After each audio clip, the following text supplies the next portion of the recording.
बच्चों, इस संसार में अगर हम पैदा हुए हैं तो यानी कि हम मरेंगे भी ज़रूर, है ना।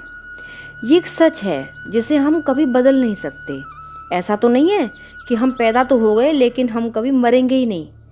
तो बच्चों, जब हम मरते हैं ना, तो जितनी भी चीज़ें हमारे पास होती हैं, जैसे गाड़ी होती है, घर होता है, कपड़े होते हैं या मोबाइल वगैरह होते हैं, वो सब चीज़ें यहीं रह जाती हैं और हम इन सब चीज़ों को छोड़कर भगवान जी के पास चले जाते हैं। तो बच्चों, जब हमें ये सब चीज़ें यहीं छोड़कर ही जानी हैं, तो हमें इन चीज़ों को लेने के लिए कभी भी कोई बुरा काम नहीं करना चाहिए। अच्छे रास्ते पर चलकर बिना किसी को परेशान किए अपनी मेहनत से हमें जितना मिल जाए, हमें उसी में खुश रहना चाहिए।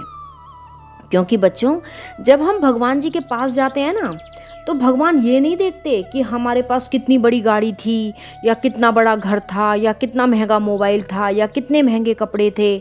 भगवान जी केवल ये देखते हैं कि ये काम कैसे करके आया है, इसने मेरे बनाए हुए जीवों की कितनी सेवा की है। हम जैसे काम अपने इस जन्म में करके जाते हैं, भगवान हमें उसके हिसाब से ही अगला जन्म देते हैं। जैसे मान लो आपके पास कोई टी शर्ट है, आप उस टी शर्ट को पहनते हो। उस टी शर्ट की भी अपनी एक ज़िंदगी है कि वो कितने समय तक, कितने टाइम तक आपके साथ रहेगी। अब मान लो आप अपनी टी शर्ट को हमेशा ध्यान से धोकर प्रेस करके उसे अच्छे से पहनते हो, तो वो टी शर्ट ज़्यादा समय तक आपका साथ देगी। लेकिन अगर आप उसे कई कई दिन तक धोते ही नहीं हो, तो वो कुछ महीनों में ही ख़राब हो जाएगी और आप जल्दी ही उसे किसी गरीब आदमी वगैरह को दे देंगे।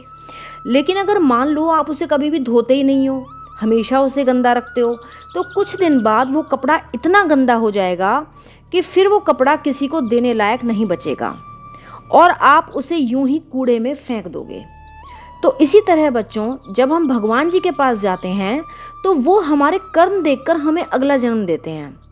अगर हम बहुत अच्छे कर्म करके आए हैं, हमने हमेशा दूसरों की सेवा की है, सबसे अच्छे से बात की है, तो भगवान हमें फिर से एक स्वस्थ और एक अच्छा सा इंसान बनाकर भेज देते हैं। लेकिन अगर हम कुछ बुरे कर्म करके आए हैं, हमने अपने मम्मी पापा या भाई बहन या टीचर्स या दोस्तों को कोई दुख पहुंचाया है, तो भगवान हमें कोई गरीब भिखारी या बहुत बीमार रहने वाला या बहुत दुखी आदमी कुछ भी बना देते हैं।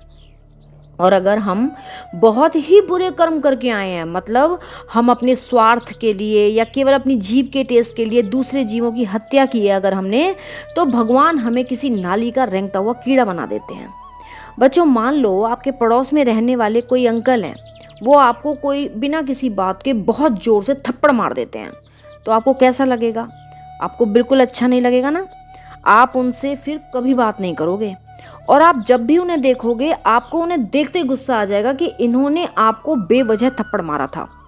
तो बच्चों, जब हमें एक थप्पड़ भी जीवन भर याद रहता है, तो जब हम किसी जीव को अपनी जीभ के टेस्ट के लिए मारकर खा जाते हैं, तो सोचो वो बेचारा जानवर हमारे बारे में कितना बुरा सोचता होगा। सब जीव भगवान के ही बच्चे हैं, तो जब भगवान देखते हैं कि हम उनके बच्चों को, जो बेचारे बोल भी नहीं सकते, उन्हें मारकर खा जाते हैं, तो भगवान को बहुत दुख होता है। और ऐसा करने से हमारे कर्म, हमारी आत्मा बहुत गंदी हो जाती है।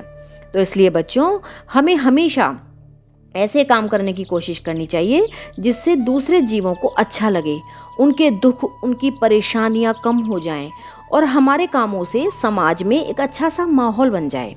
अब जैसे माता सीता को सोने के हिरण की कोई ज़रूरत नहीं थी, लेकिन फिर भी उन्होंने भगवान राम को ज़बरदस्ती उसे लेने भेजा, जिसकी वजह से उन्हें कितनी परेशानी उठानी पड़ी।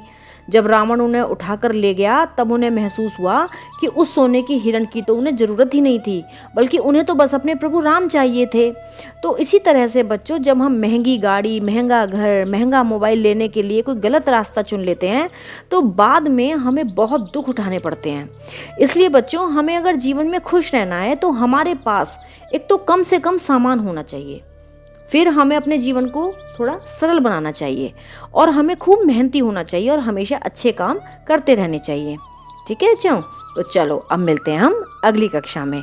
तब तक जय हिंद, जय भारत, जय श्री राम। जय सिया राम, जय जय सिया राम, जय रघुनंदन जय घनश्याम, जानकी वल्लभ सीताराम, जब बोलो तब राम ही राम, राम संवारे सबके काम, राम करेंगे पूर्ण काम।